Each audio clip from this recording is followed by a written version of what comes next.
America has become an expert in finger pointing, especially when it comes to musical artists being blamed for acts done by their fans. The best example from the last 20 years is the Columbine shootings. The tragedy of Columbine High School will never be forgotten. There is no doubt that the events that happened on April 20th, 1999 were nothing but a tragedy. As many of you have heard, though, musical lyrics were being used as a reason to why the boys walked into the school that day armed.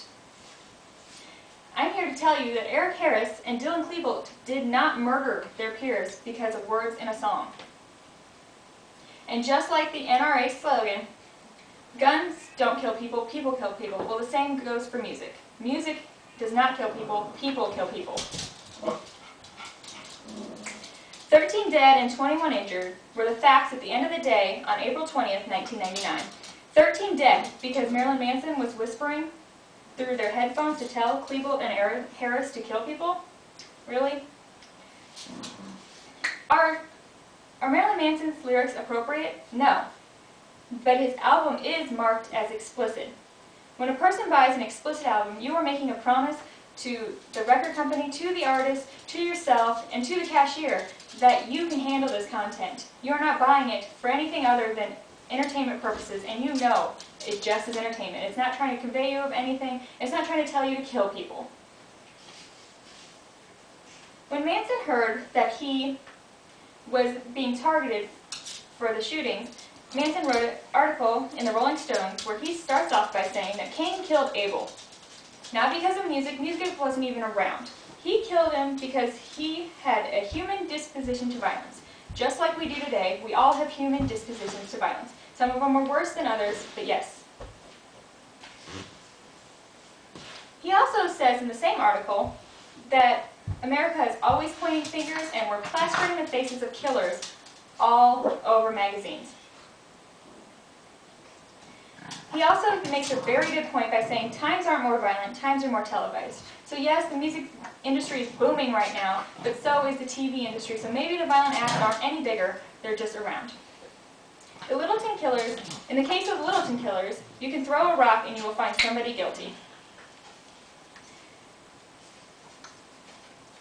And one of the main things I thought was interesting about his article was, he says that the somewhat positive messages of my songs are often misinterpreted and are the very things, misinterpreted as the very things I decry. In the same article, he mocks the fact that the boys owned guns and people tolerated it, but yet it's his fault for the reason why the boys.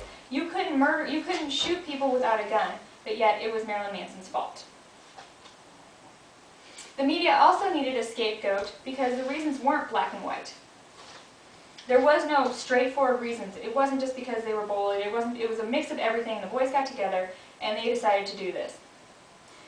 One of the journalists said that they wore makeup and dressed like Marilyn Manson. So of course Marilyn Manson became the prime target. And he ended his speech, or his article, with, "America just loves to find an icon to hang guilt on." Another person who has a say in this is Stuart Fishoff, a professor of psychology in California. He said media was simply an easy target. It was the easiest thing to blame. Everyone had completely forgotten about the fact that the boys were neo-Nazis, had criminal records, were on prescription drugs, and were being treated for anger and aggression. Anger and aggression is the reason they did it, not because there was words in their headphones telling them to, not because of anything.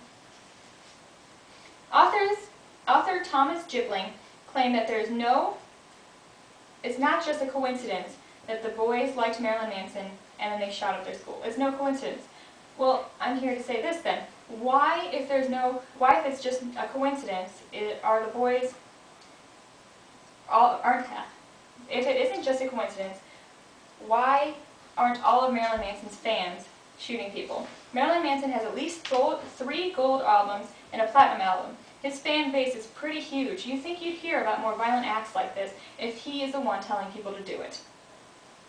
Rapper Eminem, in his song Sing for the Moment, says that music can alter moods. It can talk to you, but can it load a gun and cock it too? Well, if it can, then the next time you assault a dude, tell the judge it's my fault and I'll get sued. So basically what he's saying is, you can shoot anybody and blame it on the artist. That's a reason. They're just saying, well, it wasn't my fault, the song told me to do it. It has a lot to do with who you are as a person. Klebold and Harris had underlying issues. They had anger issues. They were on drugs. They were doing all this stuff. They owned guns. They were bullied in school. But no, they can tell the judge, and it'll be the artist's fault. What we need to do is wake up, America. Eminem is exactly right. Nowadays, everyone is getting sued for everything. Everyone is blaming everyone. What we need to do is stop taking blame, stop pointing blame on everyone else, like the music, the video games, everything else, but take charge of your own self. Harris and Klebold were mentally unstable, and that's why they shot up their friends at school. That's why they did it. People that need help need to get to help. If you see your child is struggling with mental issues, they're depressed and everything like that, get them into help before they get the idea to get a gun and shoot their classmates.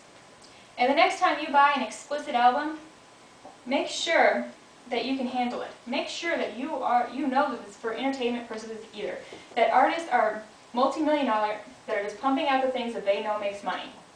Not the fact that they're trying to get anyone to kill anyone.